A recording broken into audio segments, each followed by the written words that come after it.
Indian പാസ്പോർട്ടിൽ ജീവിത പങ്കാളിയുടെ പേര് ചേർക്കാനും നീക്കം ചെയ്യാനും പുതിയ നിബന്ധനകൾ പ്രാബല്യത്തിൽ വന്നിരിക്കുകയാണ്. ആദ്യമായി പാസ്പോർട്ടിൽ നിങ്ങളുടെ ജീവിത പങ്കാളിയുടെ പേര്, ഭാര്യയുടെയോ ഭർത്താവിന്റെയോ പേര് ചേർക്കാനാണെങ്കിൽ ഗവൺമെന്റ് രജിസ്റ്റേർഡ് ആയിട്ടുള്ള മാരേജ് സർട്ടിഫിക്കറ്റ് ആണ് സബ്മിറ്റ് ചെയ്യേണ്ടത്. അല്ലെങ്കിൽ രണ്ടുപേരുടെയും ഫോട്ടോ പതിച്ച സിഗ്നേച്ചറോട് കൂടിയിട്ടുള്ള ഫോട്ടോ ഡിക്ലറേഷൻ ആണ് സബ്മിറ്റ് ചെയ്യേണ്ടത്. ഇനി നിങ്ങളുടെ ഭാര്യയുടെയോ ഭർത്താവിന്റെയോ പേര് പാസ്പോർട്ടിൽ നിന്നും നീക്കം ചെയ്യാനാണെങ്കിൽ, ഡിവോഴ്സ് കേസ് ആണെങ്കിൽ കോർട്ടിൽ നിന്നുള്ള വിവാഹമോചന ഉത്തരവാണ് സബ്മിറ്റ് ചെയ്യേണ്ടത്.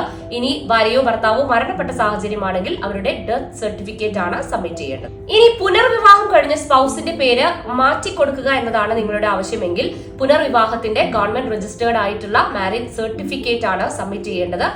അല്ല എങ്കിൽ ഫോട്ടോ ഡിക്ലറേഷൻ ഫോം സബ്മിറ്റ് ചെയ്യണം. ഇനി മുൻ ഭാര്യ അല്ലെങ്കിൽ മുൻ ഭർത്താവ് മരണപ്പെട്ട സാഹചര്യമാണെങ്കിൽ അവരുടെ ഡെത്ത് സർട്ടിഫിക്കറ്റ്, ഡിവോഴ്സ് ആണ് കേസെങ്കിൽ കോർട്ടിൽ നിന്നുള്ള വിവാഹമോചന ഉത്തരവാണ് നിങ്ങൾ സബ്മിറ്റ് ചെയ്യേണ്ടത്. ഇനി സ്ത്രീകൾക്ക് പിതാവിന്റെ പേര് മാറ്റി ഭർത്താവിന്റെ പേര് നൽകുക എന്നതാണ് ആവശ്യമെങ്കിൽ അപ്പോഴും ഗവൺമെന്റ് രജിസ്റ്റേർഡ് ആയിട്ടുള്ള മാരേജ് സർട്ടിഫിക്കറ്റോ അല്ലെങ്കിൽ ഫോട്ടോ ഡിക്ലറേഷനോ ആണ് സബ്മിറ്റ് ചെയ്യേണ്ടത്.